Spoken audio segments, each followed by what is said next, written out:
Parce que tout démon que tu ne combats pas, tout esprit que tu ne combats pas, tout démon que tu ne chasses pas de ta vie, attend patiemment d'être transféré aux générations futures par les liens de sang. Et ainsi tes enfants naissent. Tu prétends les aimer. Oh, je vous aime mes enfants. Mais pourquoi si tu m'aimais, tu n'as pas renoncé au péché? Parce que Satan va te convaincre de ne pas obéir à Dieu. Parce que Satan ne veut pas seulement te contrôler toi, il veut contrôler ta postérité. Ainsi tes enfants naissent avec des malformations de caractère. Ne sais-tu pas que on transfère à nos enfants nos gènes et que les gènes enregistrent les informations? Les gènes enregistrent tout ce qui en toi devient une habitude et enregistré dans la mémoire de tes gènes. Et c'est ça qu'on transfère à notre postérité. Donc, il y a des enfants, on transfère. Les gènes sont porteurs d'informations concernant la couleur de peau, les yeux, les cheveux. Mais les gènes transportent également les informations sur le caractère. Quelqu'un naît et puis surtout avec des pulsions. Parce que c'est enregistré. Ça a été transmis parmi les 21 de maman, les 21 de papa, les 42. Il y a des gènes de caractère souillés qu'on a transmis. Papa était adultère. L'enfant des 8 ans, il aime déjà jouer le sexe et tout ça. Sans compter, il y a les démons qui rentrent par la chair, par le sang. Et puis maintenant, il y a la chair avec ses oppressions, ses passions et ses désirs. Même pas besoin de démons, rien que la chair toute seule. Laisse tomber ça. On n'a plus le temps pour critiquer, calomnier, m'aider les gens. Frère, on n'a plus le temps. Tu vas détruire ta vie. Quel que soit. J'ai vu des gens qui avaient un gros potentiel. Leur langue les a tués. Jacques dit, la langue là, un petit membre qui se vante de grands exploits. Il y avait des gens qui avaient du potentiel. Je les ai poussés à critiquer. Mais c'est parce que tu ne sais pas les conséquences. Parce qu'on n'a pas enseigné. Mais tu n'as pas besoin qu'on t'enseigne. Tu as juste besoin de lire et d'obéir. Quand c'est écrit, obéis. Sans indignation, il n'y a pas de révélation. Quand tu n'es pas indigné, tu ne cherches pas Dieu.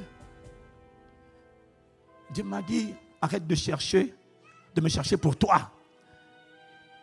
Arrête de combattre pour toi.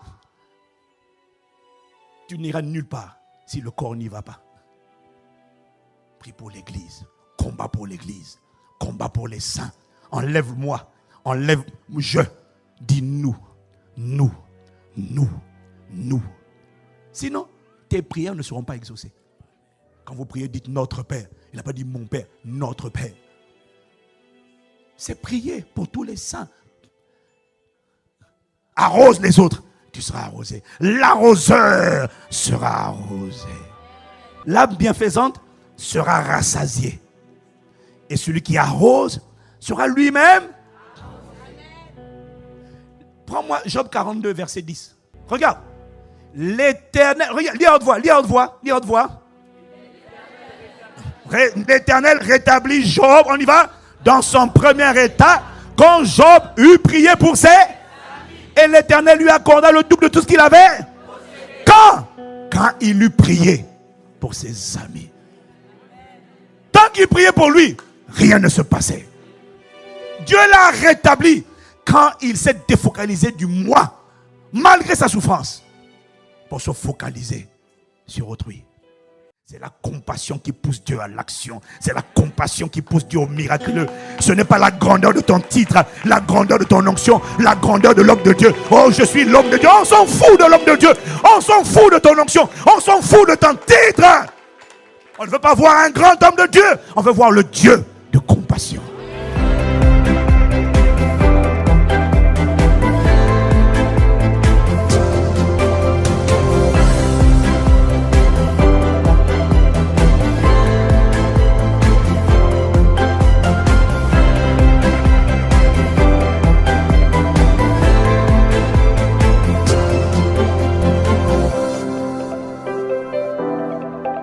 La parole qui est venue dans mon cœur hier. Les 3 clés qui ouvrent les portes de l'impossible. Bien-aimé, tu vois, j'ai découvert qu'avec Dieu, ce n'est pas une question d'endroit. Quand je vais en Afrique, les gens se lamentent, les gens ont pitié de l'Europe. Ils ont pitié de la France. Ils disent, la France est un cimetière. La France est le cimetière des églises, c'est tellement dur. La Belgique, oh là là. Ça, c'est ce qu'il disait hier, tu vois. Et Et les gens trouvent normal, ils disent que, j'ai même écouté des prédicateurs, ils disent que dans leur église, Dieu ne fait pas beaucoup de miracles. Mais c'est quand ils vont en croisade qu'ils voient vraiment les miracles se manifester. Quelqu'un me suit? Même en Afrique, j'entends ça. Dans l'église locale, il n'y en a pas beaucoup. Mais quand on va en croisade, il faut voir vraiment quand on va là-bas, les musulmans et tout ça. Là. Et puis moi, ça m'a toujours gêné. Ça m'a toujours gêné. Et je sais que ça, ce n'est pas une vérité établie, mais je sais que c'est une réalité. Mais la réalité, vous savez très bien avec moi, n'est pas la vérité. Ah, me dis amen si tu me suis. Et j'ai constaté donc que les pasteurs sont résignés. En France, on dit, mais c'est normal qu'il n'y ait pas de miracle. L'atmosphère est froide, la France est froide, l'Europe, c'est l'antéchrist, le territoire où il va se manifester, tout ça là. Et puis moi, je dis, mais Seigneur, mais si tu es Dieu, si tu es Dieu, il y a quelque chose, je ne sais pas. Moi, j'ai lu dans ma Bible, on n'a pas dit que les miracles, la manifestation de Dieu doit se faire en Afrique et pas en Europe. Je dis non. Il y a quelque chose qu'on n'a pas compris. Le problème, Jésus a dit, si vous ne voyez pas de miracle, vous ne croirez pas. Il y en a qui ont besoin pour croire de voir des miracles. Il y en a qui ont besoin pour croire d'entendre la parole de Dieu. Ce n'est pas tout le monde. Hein? La ville de Samarie s'est convertie. Ce n'est pas un miracle, c'est la qualité d'une parole. C'est la qualité de la prédication de Jésus qui a converti la ville de Samarie. Mais dans d'autres cas, comme à Génézareth, ce sont les miracles qui ramènent. Donc, il faut les miracles, il faut la parole. Mais pas la parole religieuse, la parole embrasée, la parole de feu, la parole qui vient de la démonstration d'Esprit Saint. La parole où quand quelqu'un écoute, il dit, mais mon cœur ne brûlait-il pas au-dedans de moi pendant qu'il m'expliquait les Écritures? Pas une parole de religieux. Alors, j'ai toujours dit, Seigneur, non. On doit te voir dans mon époque. On doit te voir dans ma génération. On doit te voir. Pourquoi les groupes politico-occultes, les réseaux ésotériques continueraient-ils de dire en Europe, où est donc leur Dieu? J'ai lu les Écritures et j'ai vu qu'à Suse, au temps des royaumes médo-perses, j'ai vu ce qui s'est passé à travers Mardochée et Esther pour tout le peuple juif et comment ils ont été délivrés. Dans un royaume idolâtre où la plupart des gens n'étaient pas du tout convertis au Dieu d'Israël.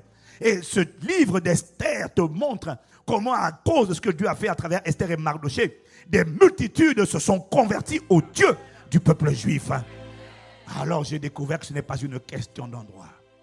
C'est une question de personnes que Dieu cherche, qui comprennent dans leur époque, dans leur génération. Les réveils ne naissent jamais de manière accidentelle. Les réveils naissent toujours d'un peuple indigné qui en a ras-le-bol de voir Satan faire sa publicité. Et Satan, à quel moment il fait sa publicité? Satan fait sa publicité lorsqu'on parle de ses œuvres. Celui dont on parle le plus révèle celui qu'on rend populaire. Celui dont on parle le plus révèle celui dont on fait la publicité. Je n'ai pas entendu amen. À quel moment on parle de Satan? Mais quand on parle de cancer, quand on parle de diabète, quand on parle de sida, quand on parle de migraine, quand on parle de maladie mentale, quand on parle de dépression, quand on parle de troubles du comportement, lorsqu'on parle de maladies cardiovasculaires, de maladies infectieuses, de maladies de sang, de maladies de peau, lorsqu'on parle de maladies, d'infirmités, c'est-à-dire des handicaps et de tourments, d'afflictions, d'oppressions démoniaques, plus on parle de ces choses-là, plus on est en train de parler de l'auteur de ces choses et il est content parce qu'on est en train de faire sa publicité. On ne fait pas exprès de faire sa publicité, mais celui dont on parle le plus révèle celui que les gens ont envie de connaître. Plus, si je te parle tout le temps de Cristiano Ronaldo, il y a des femmes qui ne connaissaient pas Cristiano Ronaldo ou Lionel Messi, mais à force de l'entendre parler, maintenant tu sais qui c'est. Il n'y a pas quelqu'un ici qui ne sait pas qui est Lionel Messi ou Cristiano Ronaldo. Pourquoi? Parce qu'on en parle. Mais il y a des joueurs dont on ne parle pas, que tu ne connais pas du tout. Ce n'est pas qu'ils n'existent pas, c'est juste qu'on n'en parle pas. Est-ce que quelqu'un me suit? Alors Satan est content quand on parle de ses œuvres. Parce que plus on parle de maladie, plus on parle d'infirmité, plus on parle de cancer, plus on parle de sorcellerie, plus on parle de vie bloquée, plus on parle de vie liée, plus on parle de gens qui à 40, 50, 40 ans ne s'est jamais marié. Une femme belle, un homme beau, il a une situation, mais il ne s'est jamais marié. Plus on en parle, plus on parle de gens qui ont été frappés, mort subite. Tu n'as pas idée du nombre de gens. Quelqu'un qui était bien soudainement pauvre. Je connais des gens, il est parti Oh, j'ai tellement d'histoires. Tellement d'histoires. Il y a des plaisantins. Non, mais moi, je ne connais pas. De toute façon, moi, je ne crois pas. Ouais, c'est ça, tu ne crois pas. On ne te parle pas de religion. Je parlais la dernière fois avec un couple là.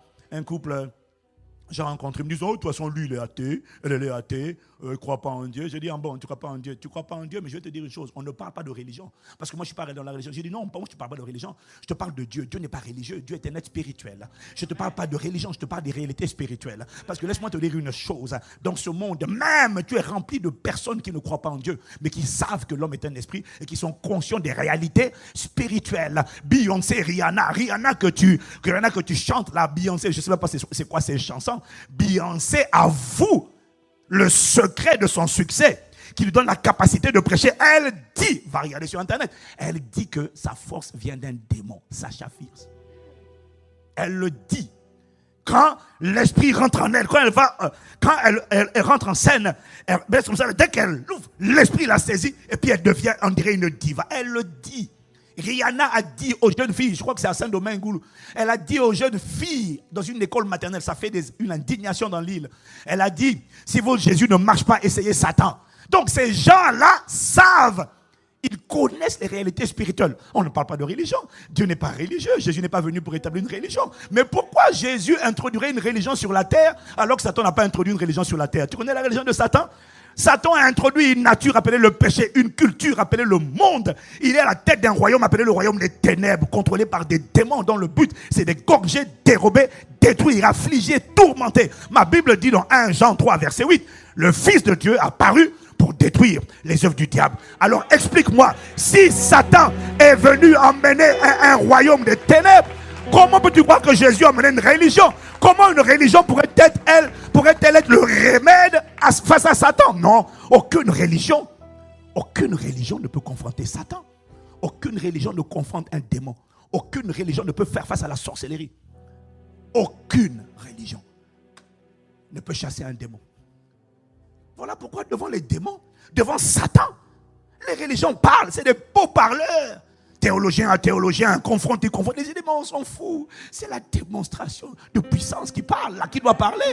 Tout le monde parle. Oh là là, nous on croit que Mohamed, on croit que vous parlez trop. Monsieur l'imam. Ah, moi c'est comme ça que je fais. Monsieur l'imam, vous parlez trop. Emmenez des fous. Emmenez des gens qui ne dorment pas. Emmenez des gens qui sont oppressés. Emmenez des gens atteints de fibrome, de kyste, d'endométriose. Emmenez des gens atteints de maladies chroniques. Emmenez-les, priez, invoquez votre Dieu.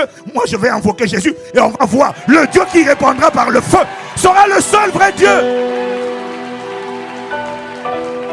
Dis Amen. Écoute-moi. Chaque fois que je fais ça souvent, hein. Chaque fois que je fais ça, les gars disent non. C'est-à-dire que non, mais moi je dis non, tu parles trop. Emmène-moi les cas. Et je vais te dire une chose, va prendre 3 jours avant de prier pour eux. Moi aussi je vais prendre 3 jours. À la fin des 3 jours, on verra qui répondra par le feu. On verra qui répondra. Comment? Dieu n'est pas religieux. Satan n'a pas introduit une religion. Pourquoi Jésus introduirait-il une religion? Non, la religion, c'est l'emballage dans lequel les hommes ont enfermé Dieu et ils ont présenté ça au monde. Dieu n'est pas dedans. L'emballage est vide. J'ai dit l'emballage est vide. Comment? Tu vois, les 3 clés, c'est quoi? Qui ouvrent les portes de l'impossible. Ce n'est pas une doctrine. Ah, c'est le fruit de l'expérience. Parce qu'il y a des choses, en tant que pasteur, j'ai enseigné hier. Et puis il y a des choses auxquelles j'ai été confronté. Il y a des situations, il y a des montagnes que j'ai vues qui, malgré la sainteté, malgré une vie rangée, ne bougeaient pas. Au point que tu te demandes, mais où est donc Dieu? Il y a des choses, des situations où j'ai vu Satan. Pas vu en vision, mais je sais qu'il est. C'est-à-dire que tu sens qu'il se moque de toi, quoi. Tu pries, tu jeûnes. Et puis il se moque de toi. J'ai vu des gens, il acceptait Jésus. Chaque veille d'examen, il y a une voix qui lui dit, c'est pas la peine d'y aller, tu vas échouer. Il prie. Il prie. Il prie. Il va à l'examen, il échoue. Alors qu'il est brillant. C'est pas la peine, tu vas échouer. Et puis même quand il va à l'école, il y a des migraines qui le prennent, qui l'attaquent. J'ai tellement d'histoires. Une jeune fille à Pointe-Noire, dans notre église. Elle est venue. Elle est venue parce qu'elle a toujours mal à la tête. Depuis qu'elle est rentrée à l'université. Sa tête, croc. Depuis qu'avant le bac, pas de problème. Mais quand elle est rentrée à l'université, l'enfer. Toujours des migraines. Elle arrive à l'église, dans une atmosphère de prière intense. C'est là où il faut la présence manifeste de Dieu. Il ne faut pas la prière, il faut la prière qui produit la présence manifeste de Dieu. On en a assez de la prière juste pour prier où il n'y a rien qui se passe, bien aimé. On rentre comme on dit, on sort comme oh non Seigneur. Oh, nous voulons la prière où la présence de Dieu est manifeste. Nous voulons la prière où le juste juge est dans la place, où le rétributeur des méchants est dans la place. Nous voulons la prière où Jésus, tu te manifestes par ton esprit pour faire le bien et libérer tous ceux qui sont sous l'emprise du diable. Voulons voir la prière où tu es là. Et quand tu es là, c'est toi qui fais ta publicité. Ce n'est pas Satan. Tu sais comment Jésus fait sa publicité? En manifestant ses œuvres. À la place de la maladie, la guérison. Là maintenant, on ne parle plus de la maladie, on parle du guérisseur. C'est ça, c'est comme ça que Jésus fait sa publicité. On parlait de tourment, de souffrance. La personne dit, je suis venu, j'étais mal, j'avais mal ci, j'avais mal là. Je suis sorti, j'ai senti quelque chose sortir de moi. Soudainement, tout va bien, je vais bien. Waouh, ça c'est la publicité de Jésus. Je déclare et je décrète qu'on fera la publicité de Jésus ici. Donne-moi un meilleur amen.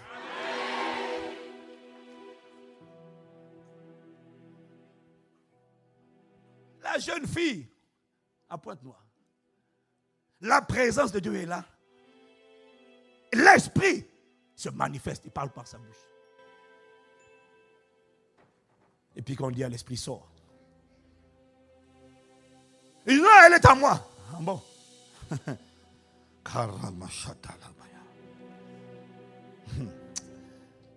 est à moi. Ah bon.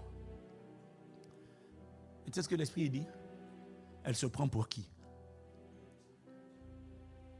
Personne dans sa famille n'a dépassé le cap du baccalauréat. Son père est taxi. Taxi en Afrique, ce n'est pas taxi comme ici. Hein. Taxi en Afrique, tu ne gagnes même pas 150 euros, même pas 100 euros. C'est un métier pauvre. Son père n'est pas allé loin. Ses frères et sœurs ne sont pas allés loin. Ils n'ont pas fait des études. Parce qu'on nous a donné leur intelligence pour pas qu'ils excellent, ils brillent dans la vie. Elle veut montrer quoi? Elle a osé essayer d'aller à l'université. C'était un affront. Elle est censée rester là. On a mis une limitation sur elle. Tant qu'elle reste en dessous, derrière la barrière, il n'y a pas de souci. Le jour où elle franchir le cap, pouf, riposte. Moi, j'ai une de mes filles à l'église, mais une fille qui aime Dieu.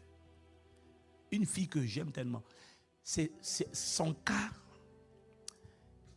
fait partie des cas qui m'ont tellement indigné que je suis allé pendant 3 jours dans le lieu secret en colère.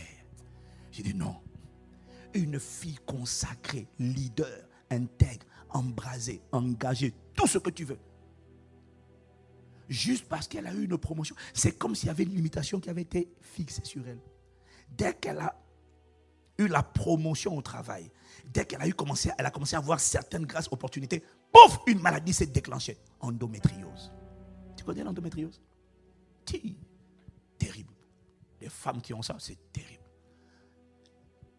Elle souffrait au moins 3 semaines sur 4 chaque mois. Elle m'a expliqué comment elle était parfois, elle a eu un nouveau travail. Ça lui a causé des problèmes. Elle prend le nouveau travail, elle n'arrive même pas à travailler. Elle est remplie de peur. Elle doit prendre des cachets de Doliprane toutes les 3 heures pour atténuer la douleur. Le problème, c'est que ça te détruit le foie. souffrance. Parfois, elle va s'enfermer dans la salle de réunion et puis elle est allongée, tordue de douleur, en train de pleurer. Une chrétienne née de nouveau, remplie du Saint-Esprit qui chasse les démons et qui aime sincèrement Dieu et qui ne vit pas dans le péché.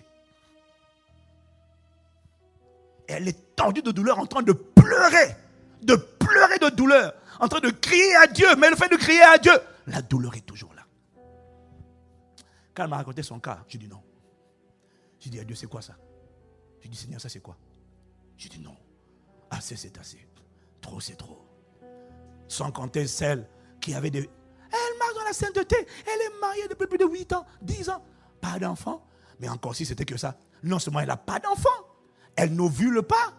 Elle n'a pas ses menstrues. Mais en plus, son utérus est bourré de fibromes au point qu'on ne voit pas l'utérus. Et elle va faire les derniers examens. On lui dit qu'on a trouvé que parmi tous les fibromes, il y en a un qui a plus de 12 cm. Je dis non. Je dis mais non, Seigneur, c'est quoi ça? Il y a déjà suffisamment de cas que je connais qui souffrent. C'est quoi? Et tu sais, je suis allé, j'ai demandé à Dieu, j'ai dit, ah non, Dieu, non. Je dis non, ça ne peut pas continuer comme ça.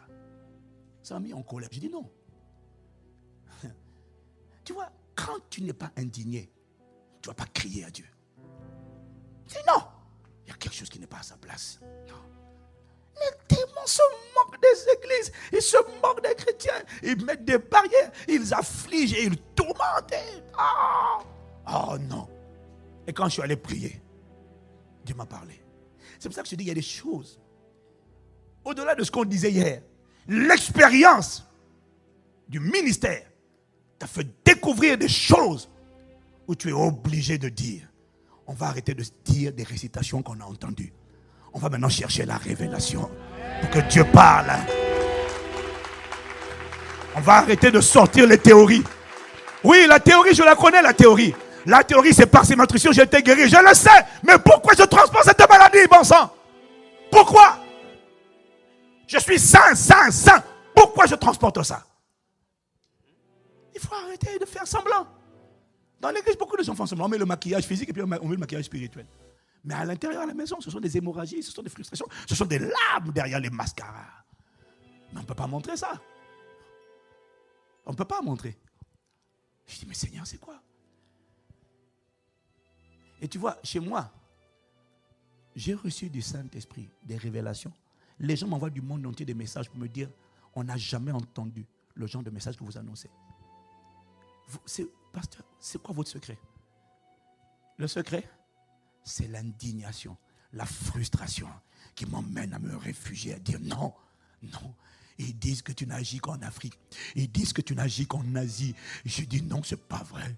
Ma Bible dit que tu ne fais pas de favoritisme. Ma Bible dit que là où 2 ou 3 sont assemblés en ton nom, tu es présent au milieu d'eux. Je suis désolé. Ça ne peut pas être une question de pays.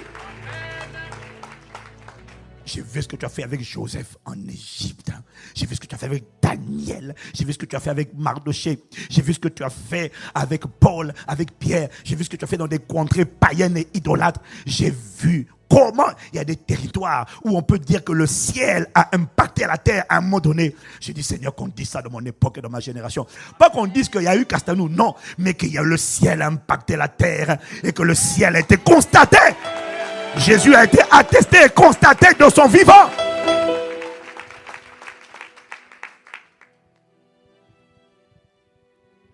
Tellement d'histoires comme ça qui m'ont indigné. J'ai dit non. Et c'est quand on est allé crier à Dieu, je suis allé crier à Dieu. Pouf, la révélation est venue. Et il m'a dit plein de choses. Et ce sont ces choses-là que j'enseigne depuis plusieurs mois. Donc, si tu veux comprendre ces choses-là, je ne vais pas les résumer ici. Prends le temps d'écouter la voix prophétique, apostolique qui parle là, même si tu es dans ton église locale, quelle que soit ton église. Mon ami, je ne suis pas un don pour l'église locale. Moi, je suis là pour le corps de Christ. Je ne suis pas. Dieu ne m'a pas suscité pour une église locale. C'est pas vrai. Non. Dieu ne m'a pas suscité pour un Paxan chrétien. Dieu m'a suscité pour le corps de Christ à la francophonie et au-delà de la francophonie. Et quand il m'a parlé, il m'a dit, si le berger de la bergerie ne se met pas en colère contre les loups, contre les serpents qui rentrent pour déchirer le troupeau. Si le berger n'est pas indigné, je ne peux rien faire. Moi, pour agir, j'ai besoin d'une porte d'entrée. Je suis en colère, me dit le Seigneur. Mais si quelqu'un ne ressent pas, j'ai besoin d'un correspondant sur terre. J'ai besoin d'un correspondant dans le monde visible qui entend ma colère dans l'invisible et qui décide de se lever dans le visible et de me laisser rugir à travers lui. Il me dit, si tu ne t'indignes pas, il va continuer de faire ses œuvres. Et ce jour-là, la madame elle m'a parlé. Il m'a dit, attaque le serpent ancien.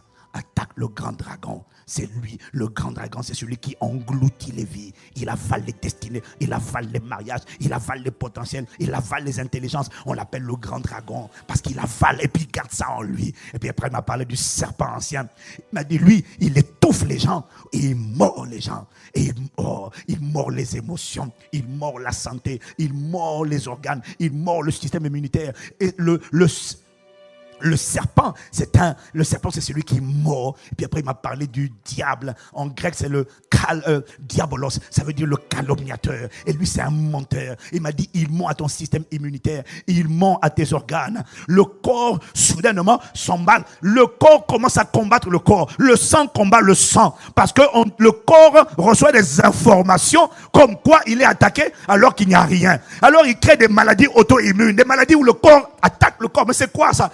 Et quand tu vas voir les médecins, ils te disent en fait, votre système réagit comme s'il était attaqué. Il est attaqué par qui? C'est la corruption. Il reçoit une information mensongère qui lui dit, tu es attaqué. Et du coup, il commence à fabriquer. Est-ce que quelqu'un me suit?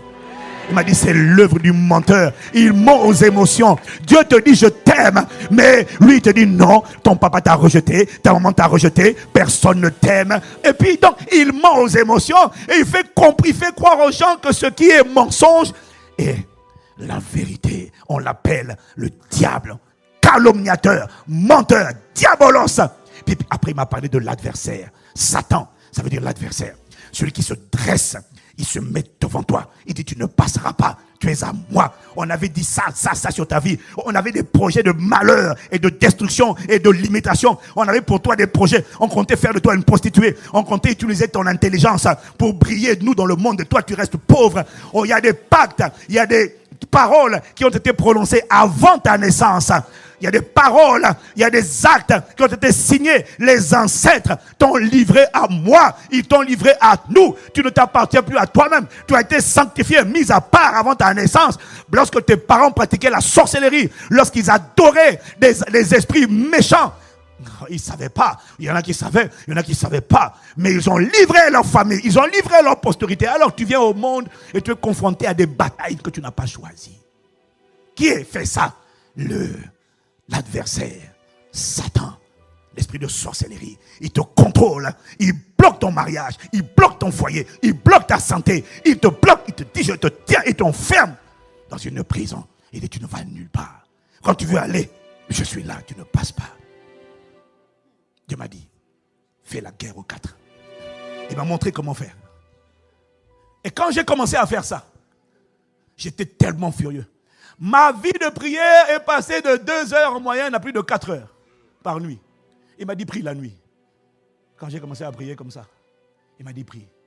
Et quand je suis sorti de ma retraite, il m'a dit, maintenant, va.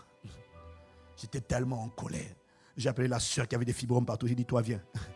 On commence par toi. Je lui ai dit, ma soeur, ton cas se règle aujourd'hui. Aïe, aïe, aïe, aïe. Il dit, ton cas se règle aujourd'hui. Assez, c'est assez. Ta vie change aujourd'hui. Et j'ai prié. Hein. J'ai même pas prié, j'ai parlé. J'étais assis, j'ai commencé à parler. J'ai dit, Père, merci. J'ai commencé à louer Dieu pour le sang de Jésus. J'ai dit, aujourd'hui, le sang va parler. Aïe, aïe, aïe. Ton sang va parler, Seigneur. Aujourd'hui, c'est aujourd'hui. Et j'ai dit, toi, qui es assis sur la vie de cette femme, malgré ses cris, tu l'affliges, tu l'as fait souffrir, tu as mis des fibromes, tu as mis la stérilité. Et en fait, la vérité sur cette sœur, c'est que l'utérus est en place, Mais spirituellement, il n'y a pas d'utérus. On lui a enterré son utérus. Elle peut avoir autant, elle est mariée, elle peut faire ce qu'elle veut avec son mari. S'il n'y a pas d'utérus, il n'y a pas de fécondation. L'utérus a été volé. Alors Jésus me dit, toi qui as volé son utérus, là où tu l'as enterré, je le déterre au nom de Jésus. Je le remets à sa place au nom de Jésus. Écoute-moi, Jésus me dit, là où tu as enterré, je le déterre. Et toi qui étais assis, tu as mordu ses parties génitales. C'est ça qui cause les fibromes. Ça gonfle, ça gonfle. C'est le fruit des morsures. Toi et tes morsures maintenant. Oh non. Tu vois, mais quand je priais, ce qui s'est passé, quand je priais, je ne me sentais pas, tu vois, le grand homme de Dieu. Non. Non. J'avais une compassion qui a produit en moi une colère. Et j'ai découvert, le Seigneur m'a dit, tu vois, quand tu vas lire, quand tu lis les Écritures, tu ne vas pas voir. Tu vas souvent lire Jésus ému de compassion. C'est la compassion qui pousse Dieu à l'action. C'est la compassion qui pousse Dieu au miraculeux. Ce n'est pas la grandeur de ton titre, la grandeur de ton onction, la grandeur de l'homme de Dieu. Oh, je suis l'homme de Dieu. On s'en fout de l'homme de Dieu. On s'en fout de ton onction. On s'en fout de ton titre. On ne veut pas voir un grand homme de Dieu. On veut voir le Dieu de compassion. Je n'ai pas entendu ton amen.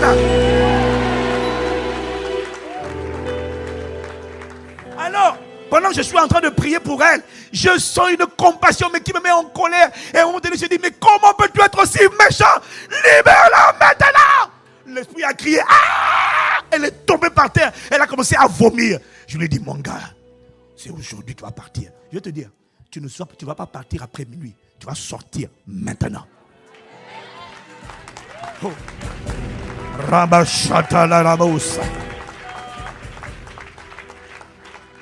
Le dimanche suivant, j'ai pris l'autre. Parce que je ne peux pas le faire tout le temps. J'ai pris l'autre, celle qui avait l'endométriose là. Ma fille! Hey, ma fille! Aïe, aïe, aïe, aïe.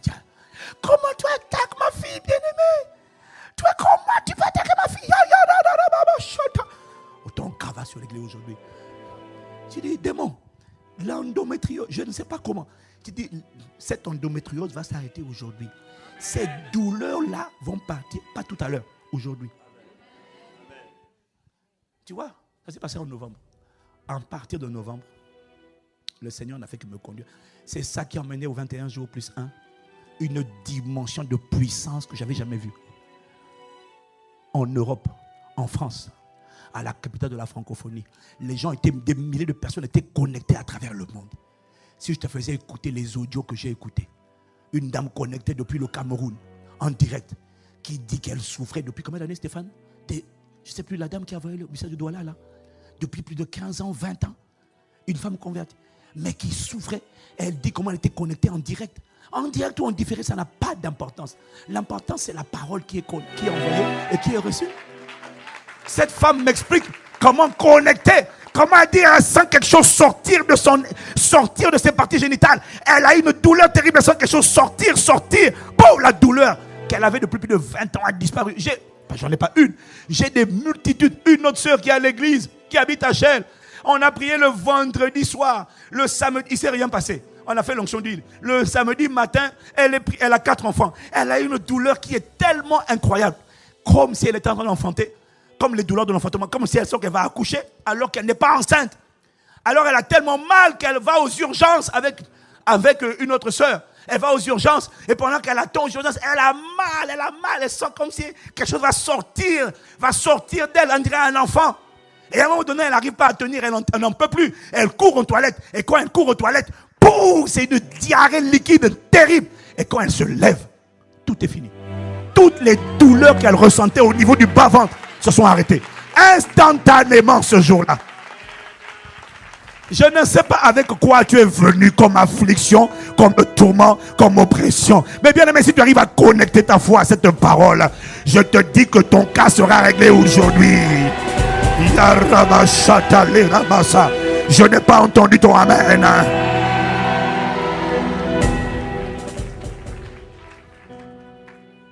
Sans indignation, il n'y a pas de révélation.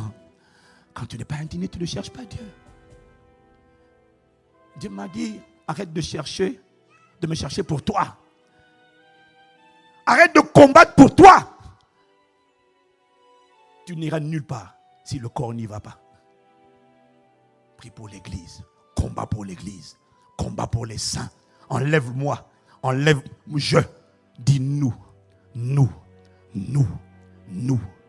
Sinon, tes prières ne seront pas exaucées. Quand vous priez, dites notre Père. Il n'a pas dit mon Père, notre Père. C'est prier pour tous les saints. Arrose les autres, tu seras arrosé. L'arroseur sera arrosé.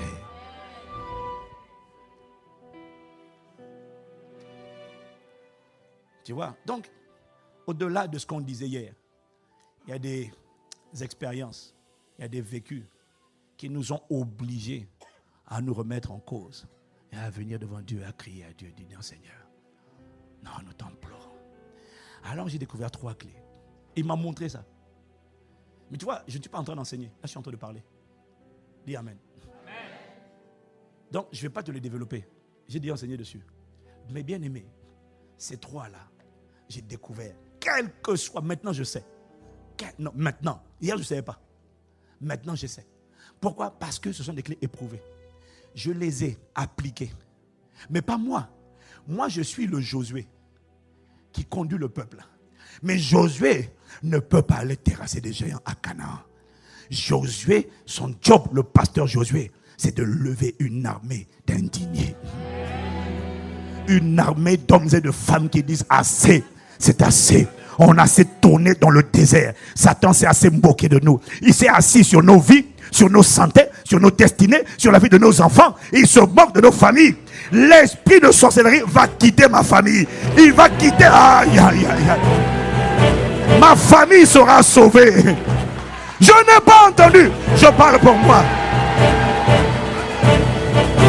Je vais te dire, toutes les puissances de sorcellerie, d'incrédulité, d'athéisme, d'humanisme qui sont assis sur ma famille. Je ne sais pas pour toi, mais il y a un indigné qui a dit, votre temps est compté. Je ne sais pas comment, je ne sais pas quand, mais vous allez déguerpir de ma famille. Moi et ma maison, nous servirons le Seigneur. Mes enfants seront disciples de Jésus. Toute ma famille. Il n'y a personne dans ma famille qui ira en enfer.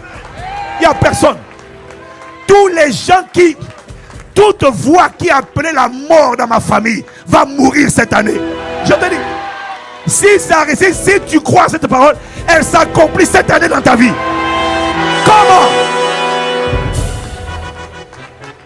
Comment? Il n'y aura... Je peux te dire ce qui va se passer. Ça ne sera pas le fruit d'un accident. Assez, c'est assez. Trop de maladies. Je dis, c'est quoi ça? Un tel malade, un tel malade, un tel malade. Ça s'arrête now. C'est l'indigne. Dieu a besoin de gens qui sont en colère.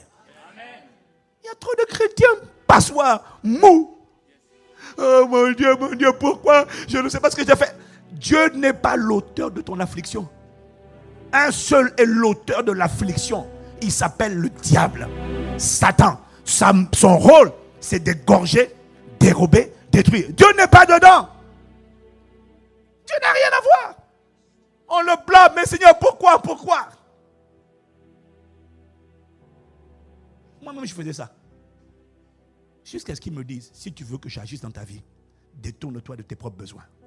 Cherchez premièrement le royaume et la justice de Dieu. Dis à 2 personnes, sois indigné. C'est ça. Regarde, l'âme bienfaisante sera rassasiée. Et celui qui arrose sera lui-même. Prends-moi Job 42, verset 10. Regarde. L'Éternel, regarde, lis à haute voix. L'Éternel rétablit Job, on y va, dans son premier état, quand Job eut prié pour ses... Et l'Éternel lui accorda le double de tout ce qu'il avait. Quand il eut prié pour ses amis. Tant qu'il priait pour lui, rien ne se passait.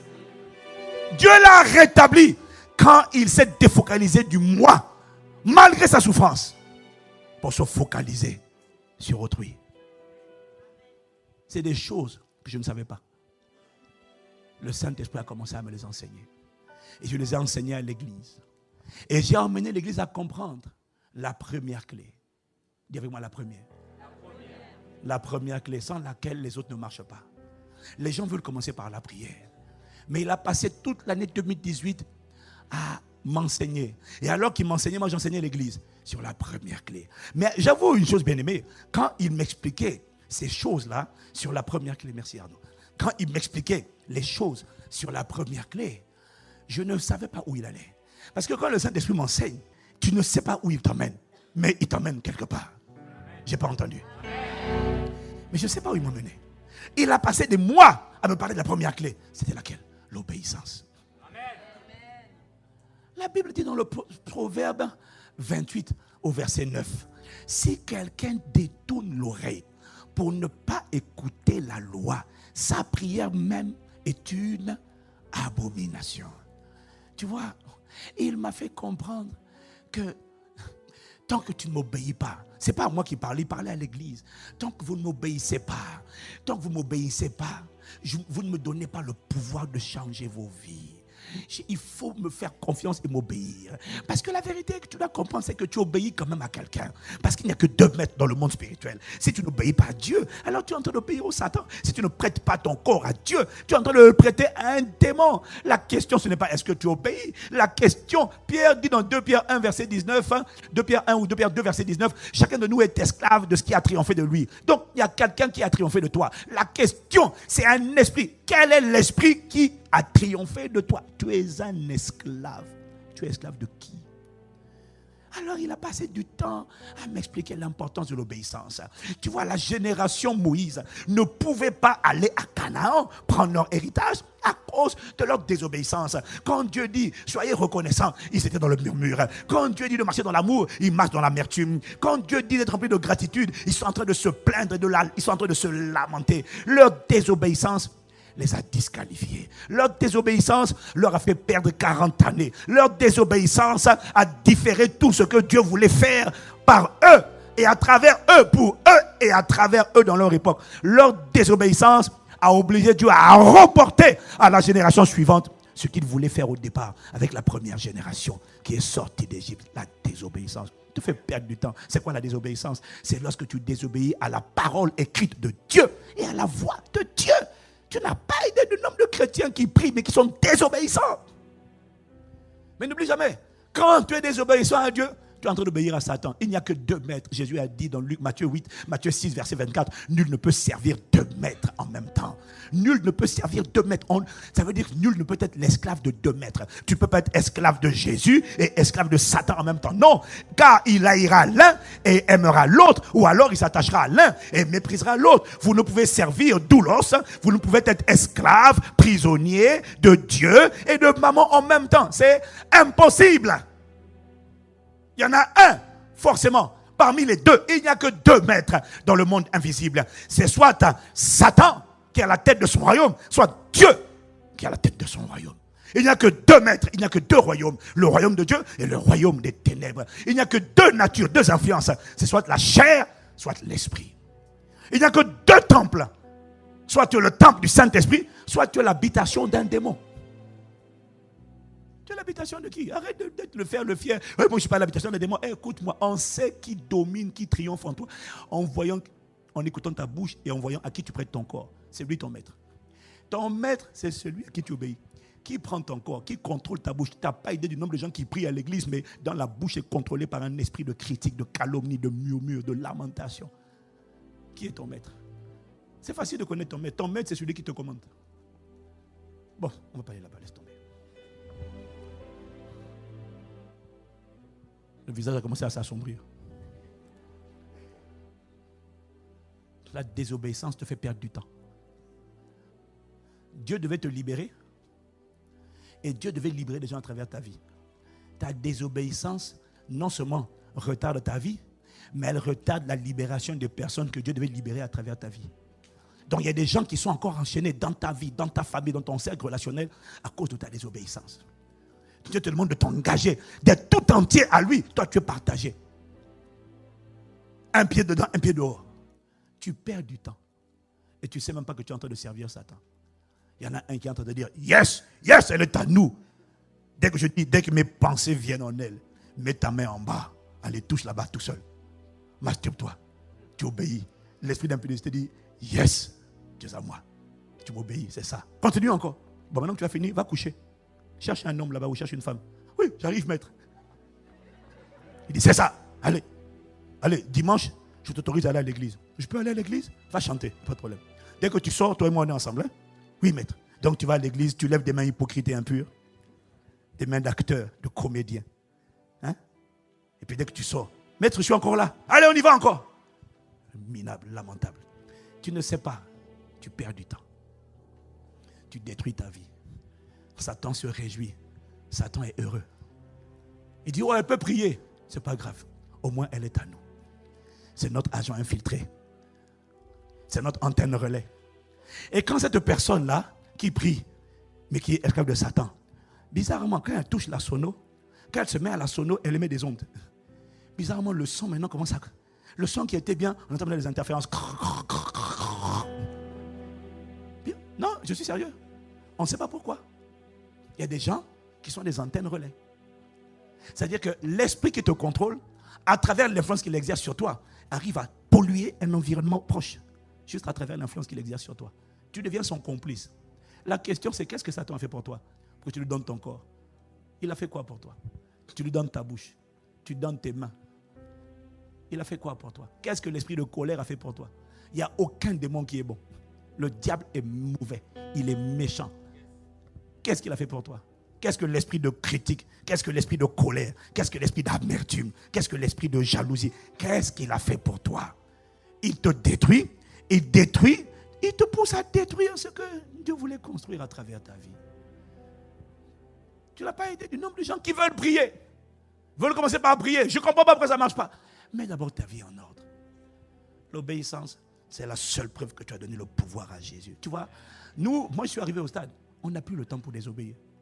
Chez nous, à Impact Centre Chrétien, on n'a plus le temps. Tu vois, obéir à la parole de Dieu, obéir à la voix de Dieu, dit Amen.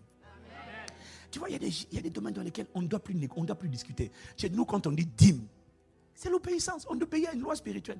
Il y a des gens, tu es encore là, oh, mais la dîme, c'est quoi? Ouais, mais, tu es dans la désobéissance, tu es un récalcitrant. On n'a plus le temps pour discuter sur la dîme, sur les offrandes. Chez nous, quand on dit offrande, on est content de donner. Pourquoi? Parce qu'il est écrit donner, il vous sera donné. On est content de donner parce que donner est une preuve d'amour. Mais ce n'est pas tout. Donner est une preuve d'amour. Dieu a tant aimé qu'il a donné. Donc tu vois, chez nous, on n'a plus le temps. On est content qu'on doit donner. On est content de donner la dîme. On ne paye pas la dîme. On donne nos 10%. Pourquoi? Parce qu'on a compris que c'est la manière 10%. Oh, quelqu'un dit, c'est moi, maintenant je ne suis même pas allé là-bas. La dîme n'est pas à toi. La dîme est une manière de reconnaître la prééminence de Dieu. C'est ce qu'on appelle les prémices de tes revenus. Les prémices, ce sont les premiers fruits. Dans chaque revenu, il y a la première partie, pas 10%. Ce sont les premiers 10%. C'est ça qu'on appelle la dîme. Premier 10%, ce n'est pas pour toi. Pourquoi? Parce que c'est ce qu'on appelle les prémices. Les prémices sont une manière de reconnaître à Dieu la prééminence. C'est-à-dire que Dieu a la première place. Parce que ma Bible l'appelle le premier. Il n'est pas le deuxième, il est le premier. Quand il n'est pas le premier, il n'est pas.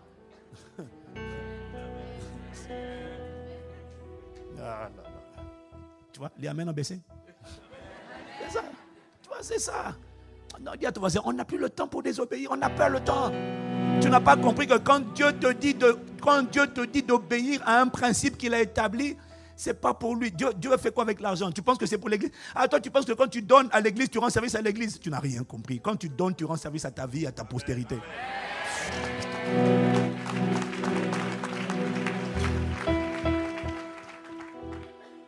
Bien-aimé, ce n'est pas la peine d'aller ailleurs tant que tu n'as pas décidé d'obéir à Dieu. Tes prières sont bloquées. Le psalmiste a dit, si j'avais conçu l'iniquité dans mon cœur, le Seigneur ne m'aurait pas exaucé. Ce qui bloque premièrement tes prières, c'est ta désobéissance. Alors prends la série sur l'obéissance. Elle va t'aider. Tu vas comprendre comment Satan piège les gens par leur désobéissance. Dis Amen. Il y a 3 clés, bien-aimées, qui ouvrent les portes de l'impossible. Tu vois, là, je ne suis pas en mode enseignement. Je ne sens pas l'onction d'enseigner. Donc, je n'ai pas envie de rester longtemps dessus. Je te donne juste les 3. Et puis après, on va juste en compte. Allez, on va voir comment le Seigneur nous conduit. Mais mon but là, c'est de réveiller quelqu'un qui est indigné. Ce n'est pas une question d'endroit, bien-aimé. J'ai découvert qu'à Paris, là où il y a les hôtels, la manière dont j'ai vu Dieu se manifester à Paris, Ce sont des centaines et des centaines de guérisons, de délits. J'avais jamais vu ça. Un tsunami est passé par là et a tout emporté sur son passage. Aïe, aïe, aïe, aïe, aïe, aïe. Non, j'ai dit c'était trop fort. Oh, quelqu'un me dit amen. J'ai jamais... Mais dans tous les domaines, c'était un raz de marée. Dans tous les cas différents, les gens qui étaient connectés à la prière. Mais ce qui a préparé les 21 plus 1 jour de l'année dernière, c'était d'abord l'obéissance. Dieu n'envoie pas à Canaan un peuple qui n'est pas obéissant. Voilà pourquoi la génération Moïse n'est pas allée à Canaan. C'est la génération Josué. Qu'est-ce qui caractérisait la génération Josué? C'était une génération de soldats. Ils ont dit à Josué que l'Éternel, son Dieu, soit avec toi. Si quelqu'un désobéit, c'est nous qui allons lui régler son cas. On a trop perdu du temps dans le désert. On en a assez de tourner en rond. On veut aller à Canaan. Il n'y a pas de visitation divine sans d'abord consécration. Sainteté totale. Abat le péché. Dors. Mettez de l'ordre. Tu dois choisir. Tu veux Dieu ou tu veux rester là où tu es? Moi, bien aimé. Moi, j'ai dit je veux Dieu. Seigneur, il faut qu'on te voie dans mon époque. Il faut qu'on te voie dans ma génération. J'en ai assez d'entendre les païens se moquer de nous. J'en ai assez d'entendre les LGBT se moquer de nous et prendre le territoire. J'en ai assez de voir l'islam progresser. Non, bien-aimé, je dis Seigneur, s'il n'y a pas de témoignage, les témoins ne sont pas crédibles. Il faut des témoignages. Pour qu'il y ait des témoignages de miracles, de prodiges et de signes, il faut que Dieu descende. Pour que Dieu descende, il dit toujours, nettoyer. Dieu ne descend pas tant que tu ne mets pas de l'ordre. Dieu ne descend pas. Il y a des gens, avant de les inviter chez toi, tu ranges la maison, oui ou non? Je n'ai pas entendu. Tu ne peux pas recevoir le chef de l'État et puis il arrive dans ta maison, tout est sang dessus, les chaussures sont sur le canapé. Hein? Non. Là, il y a des miettes de pain partout, il y a du pain, la confiture, le Nutella. Non, tu nettoies. Avant que Dieu n'atterrisse, il exige le nettoyage. C'est ça qu'on appelle, mets de l'ordre. Renonce au péché. Sors de là. Il y a des vies, il y a ta vie qui doit changer. Et à travers toi, il y a des personnes qui doivent être irradiées. Amen. Tu n'as plus le temps pour négocier avec Dieu. Cette négociation ne vient pas de toi. Elle vient d'un démon avec qui tu as cohabité trop longtemps et qui essaie de te persuader, non, n'obéis pas à Dieu, tu sais, oh, Dieu te comprend. C'est normal que tu sois rebelle, c'est normal que tu aies tendance à injurier les gens, c'est normal que tu n'aimes pas l'autorité, c'est normal que tu te méfies des pasteurs parce que tes parents t'ont brimé, on t'a fait trop du mal, c'est normal, c'est normal. Une voix, quand tu décides d'obéir à Dieu, une voix va plaider à l'intérieur de toi, non, n'obéis pas à Dieu, n'abandonne pas la masturbation. Tu sais, c'est normal, hein? Il faut quand même, parce que si tu ne te masturbes pas, il faut quand même libérer le liquide là, parce que si tu libères le liquide là, c'est compliqué, mon gars. Menteur. C'est normal que tu te prostitues, c'est normal que tu couches, mais vous vous aimez, non? C'est normal. Dieu a dit non, ton corps est le temple du Saint-Esprit. Tu as été racheté. Tu sais ce que ça veut dire racheter? Ça veut dire que tu n'es plus le propriétaire. Ce corps n'est pas à toi. S'il est à moi en bas, il n'est pas à toi. Et même avant, il n'était pas à toi. S'il appartenait à l'esprit d'immoralité sexuelle, c'est lui qui était le maître.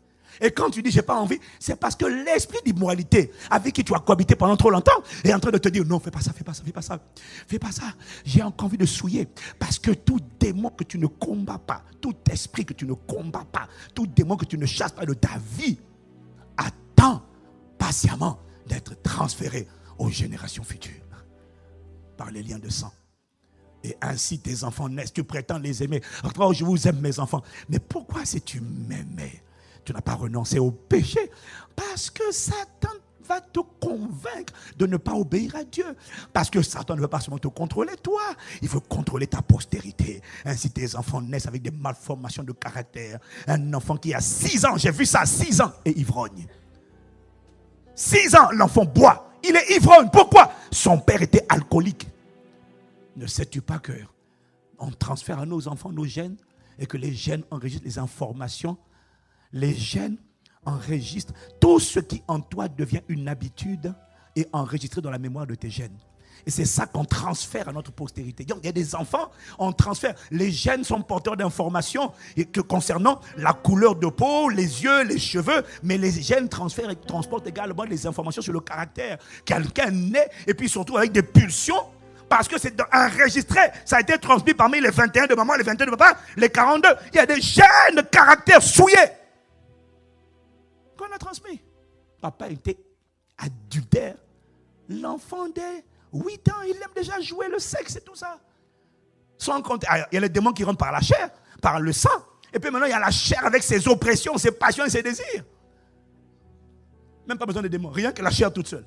Laisse tomber ça.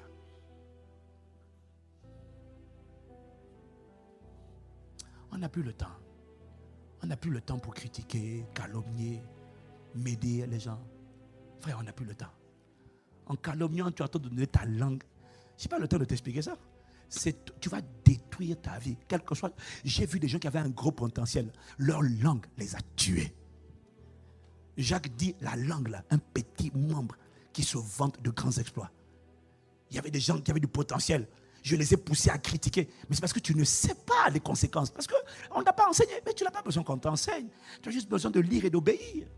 Quand c'est écrit, obéis.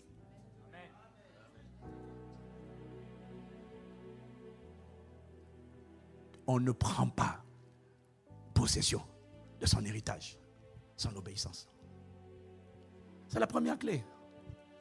La deuxième clé, c'est la foi. Mais c'est une conséquence du premier. Parce que la foi, l'obéissance est une preuve de foi. Quand tu obéis à Dieu, c'est la preuve que tu lui fais confiance.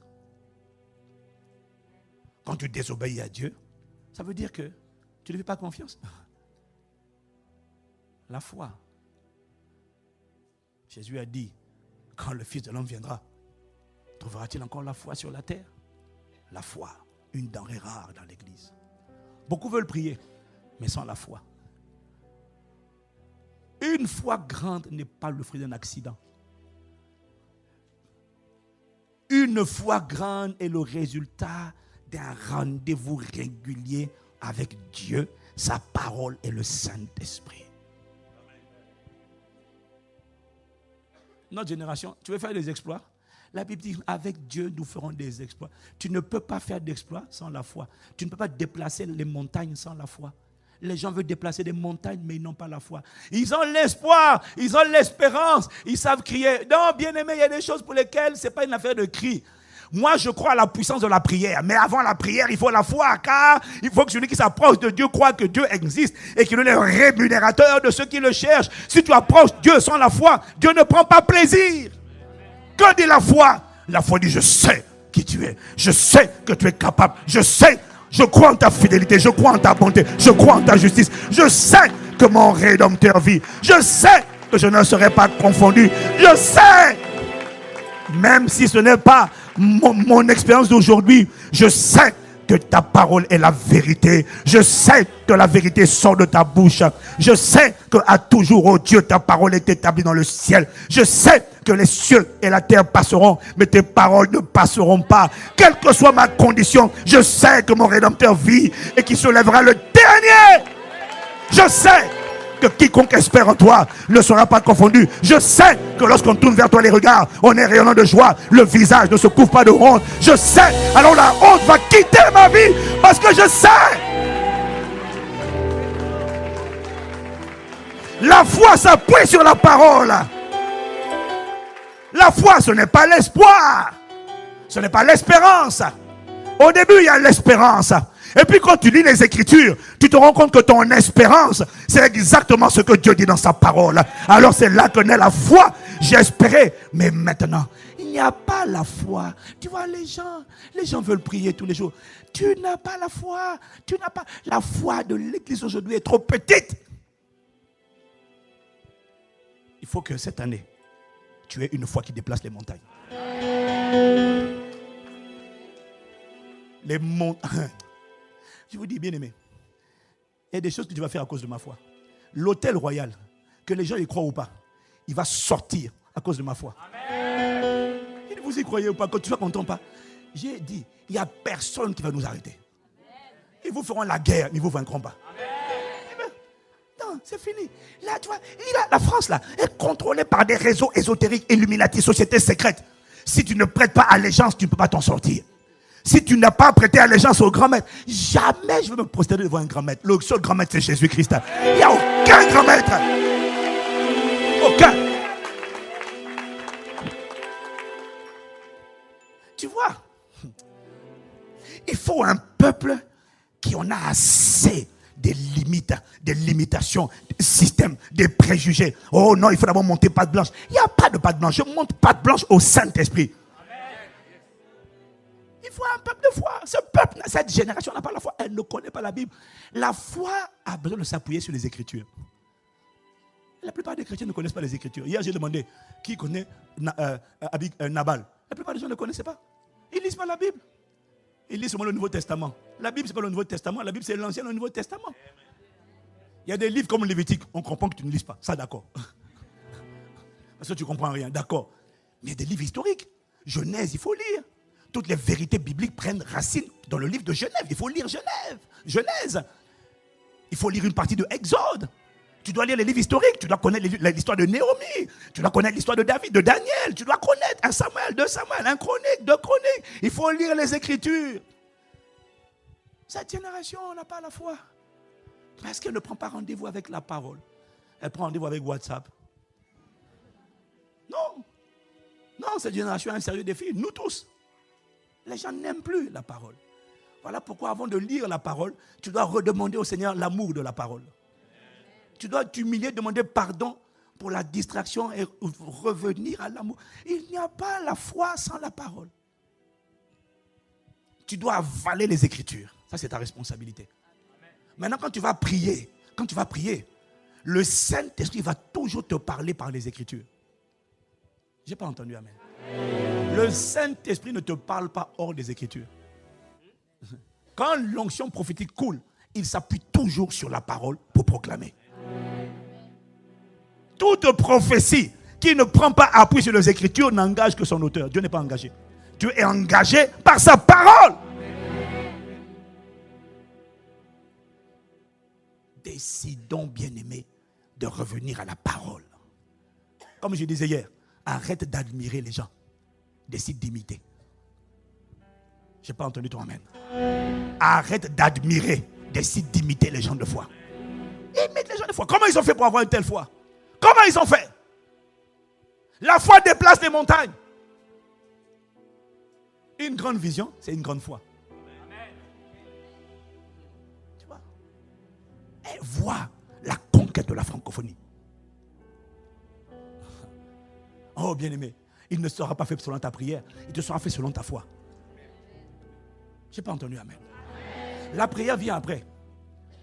Mais encore faut-il croire. Israël a été disqualifié à cause de son incrédulité. Il faut croire. Mon fardeau ces temps-ci, les chrétiens n'ont pas la foi. Ils ne savent pas s'appuyer sur ce que Dieu a dit. Ils croient dans les sens. Je sens. Je ressens. Ça, ce n'est pas la foi. Quel que soit ce que je sens, la Bible dit Abraham ne considéra point que son corps était déjà trop âgé, trop usé. Non! Abraham, ça, il était la réalité. La Bible dit il ne considéra pas. Romains 4, verset 20. Il ne considéra pas, 19 ou 20. Il ne considéra pas. Ça veut dire qu'il y avait les faits, il y avait la réalité. Il a dit, oh, sans effet. Je ne m'appuie pas sur ça. Je m'appuie sur ta fidélité. Quiconque espère en toi ne sera pas confondu. Car lorsqu'on tourne vers toi les regards, Père, on est rayonnant de joie. Le visage ne se couvre pas de honte. Seigneur, je ne sais pas combien de temps, je ne sais pas pourquoi je traverse ce que je traverse, mais je crois en ta fidélité. Tu as dit, quiconque espère en toi ne sera pas confus. La confusion ne sera pas mon histoire. Mais pendant que tu dis ça, tu es en train de vivre la confusion, mais tu proclames que la confusion ne sera pas mon histoire. Parce que je m'appuie sur toi. Quiconque te prendra pour appui n'aura point hâte de fuir. Mes sources sont en toi. Ma fondation, c'est toi. Je n'ai pas de plan B, je n'ai pas de plan C. Je n'ai que toi, Seigneur. Et quand tu dis ça, ton âme est frustrée. Ton cœur est en colère. Parce que tu vois ta vie, ça ne va pas. Mais tu refuses de maudire Dieu et de mourir. Non. Tu dis, je sais que tu vis. Je sais que tu es capable. Je sais que tu n'as pas changé. Je sais que tu m'aimes. Tu ne dis pas ce que tu sens. Tu dis ce que tu sais. La raison pour laquelle beaucoup ne disent pas ce qu'ils savent, c'est parce qu'ils ne savent pas. Pourquoi? Ils ne connaissent pas les Écritures. Les Écritures te révèlent la nature de Dieu. Te révèlent le caractère de Dieu. Proclame ça à Dieu. La foi, j'ai découvert, va emmener Dieu. La foi oblige Dieu. Quand Dieu voit la foi chez quelqu'un, la foi oblige Dieu à donner à quelqu'un ce que Dieu n'avait pas prévu de lui donner.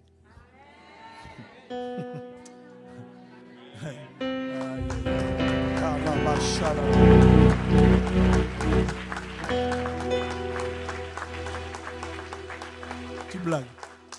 Si tu ne me crois pas, demande à la femme cananéenne. Demande à la femme cananéenne.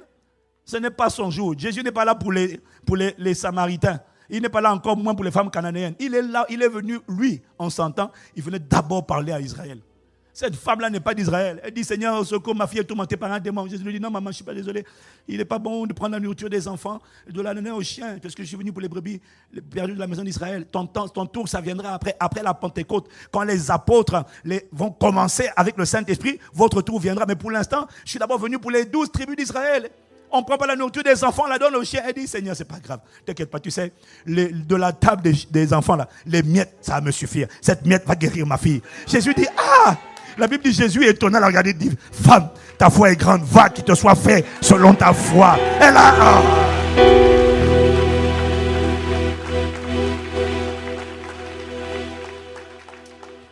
Le Seigneur te communique une foi sans précédent.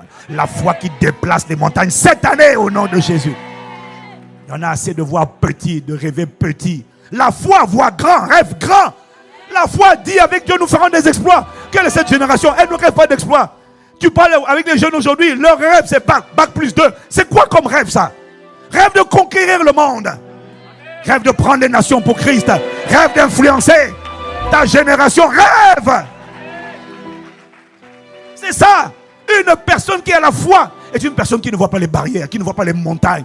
On lui dit, non madame, vous savez. Alors je t'explique Ivan. Je t'explique. T'es noir. Je dis, bon. Moi je suis du ciel mon ami. D'abord, je ne suis pas noir. Le corps est marron, il n'est pas noir. Et le pire, il ne faut pas me dire que je suis un homme de couleur. Là, c'est encore pire. Parce que moi, la couleur ne change pas, mon gars, tu comprends? Toi, quand tu es en colère, tu es vert. Quand tu es pâle, tu es bleu. Moi, je ne suis pas moi-même couleur. Alors, arrête de m'embêter. Je ne suis pas une personne de couleur. Dis Amen.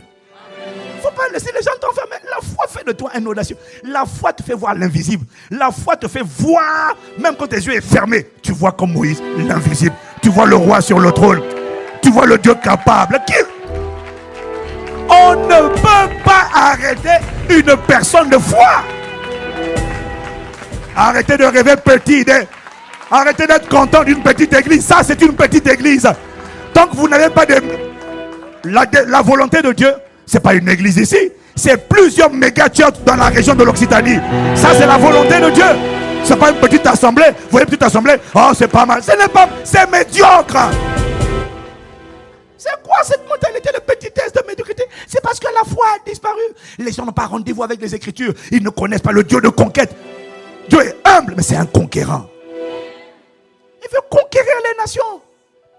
Quand tu es une personne de foi, quel démon va t'arrêter? Il a dit te feront la guerre. Mais quand tu as la foi, moi je te dis, écoute-moi, il ne faut pas me chercher. Ils savent, hein? Ils savent. Ils font la guerre tout le temps. J'ai dit, n'essayez pas. Vous allez perdre votre temps. Aussi nombreux vous allez venir m'attaquer, aussi nombreux vous allez mourir au nom de Jésus. Comment? Que Dieu fasse de toi une personne de foi. Prends rendez-vous avec le livre, avale-le, crie à Dieu, implore Dieu. À force de l'implorer, il va faire sortir en toi son cœur. Tu vas commencer à ressentir les battements de son cœur. Tu vas commencer à voir comme il voit. Tu vas commencer à penser comme il pense. Et quand tu vas voir comme il voit et penser comme il pense, bien aimé, tu vas devenir un tueur de géants. Les montagnes qu'on habite. On ne peut pas t'arrêter. On ne peut pas te stopper. On ne peut pas te limiter. Dieu dit, je suis avec toi. Qui va m'arrêter? Ils te feront la guerre, mais ils ne te vaincront pas. Alors, avant de prier, tu dois croire. Tu dois te sentir invincible. Dis Amen. Il faut arrêter de laisser les gens te limiter. Le monde a tendance à nous limiter, à te mettre dans 4 murs. Sors de là, sors de la barque de la médiocrité, de l'immobilisme. Ça fait longtemps que je suis sorti de là. La barque des petites églises, la satisfaction. Ah, c'est pas mal, hein? On est quand même 2500 maintenant à Boissy. Ça, c'est quoi 2500? Tu es dans une région où il y a 12 millions d'habitants et tu es content? À Paris, en région parisienne, demain, avant 2030, on aura au moins 40 à 50 méga-churches. Ah ouais. Ah oui, nous, moi je ne sais pas pour vous ici, hein, mais là-bas, on va prendre la capitale et la région. Comment? On prend la francophonie.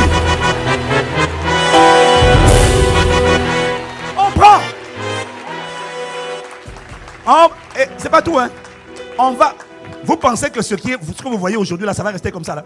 Regardez bien, les LGBT qui contrôlent les médias. Ça, c'est aujourd'hui. Un temps vient. Dieu m'a dit, il annonce la venue, l'élévation de Mardochée et de Esther dans notre génération. Vous allez voir. Vous allez voir. Dieu va le faire. Mon Dieu va le faire. Tu vas entendre un jour, à la tête de TF1, ça sera un né de nouveau. À la tête de France 1, ça sera un né de nouveau. Dehors les homosexuels. Dehors.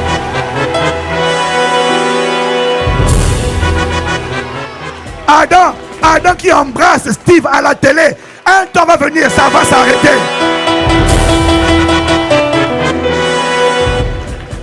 Mais il faut des hommes et des femmes de foi. Il faut des hommes et des femmes qui le voient et qui ne sont pas intimidés.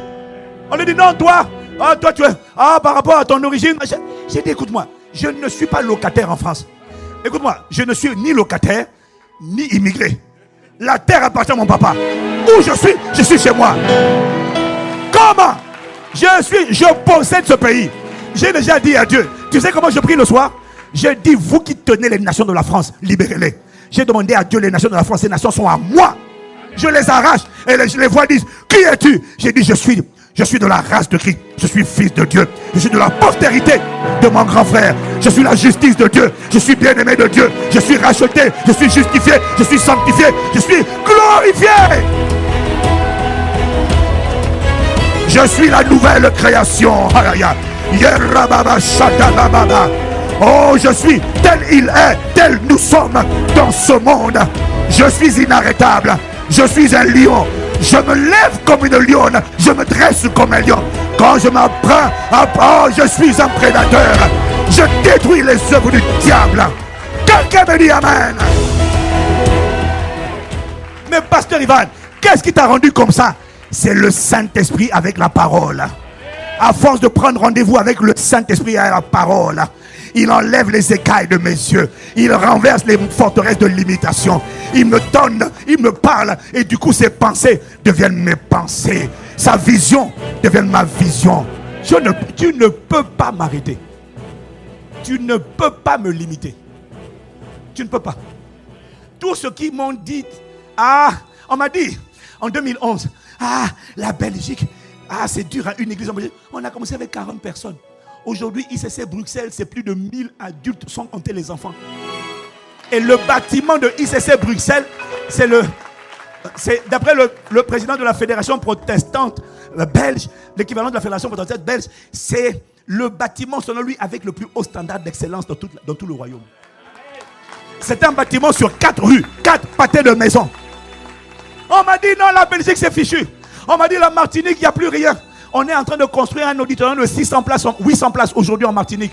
C'est la plus grande église de toute la Martinique. On a commencé un Pakistan chrétien en Guyane. En 3 ans, on a 900 adultes. 3 cultes en 3 ans.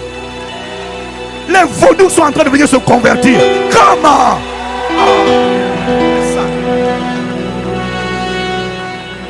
Il y a quelqu'un, c'est une question de foi. Comment? Tu ne peux pas m'arrêter.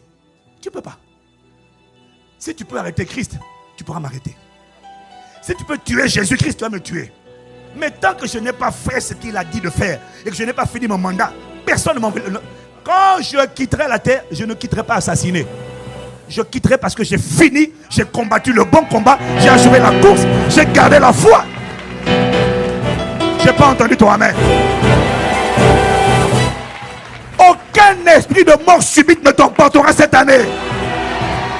Celui qui appelle la mort subite contre toi va mourir avant le 31 mars au nom de Jésus. J'ai pas entendu ton amen. Ouais. Parce qu'il y a des gens, tu vois, tant que Dieu te protège seulement, ils comprennent pas la leçon. Maintenant, nous sommes entrés dans la saison. Tous ceux qui t'attaquent, non seulement leurs attaques seront sans effet, mais ça ne s'arrête plus là. Désormais, toutes les flèches qu'ils envoient vont retourner contre leur expéditeur.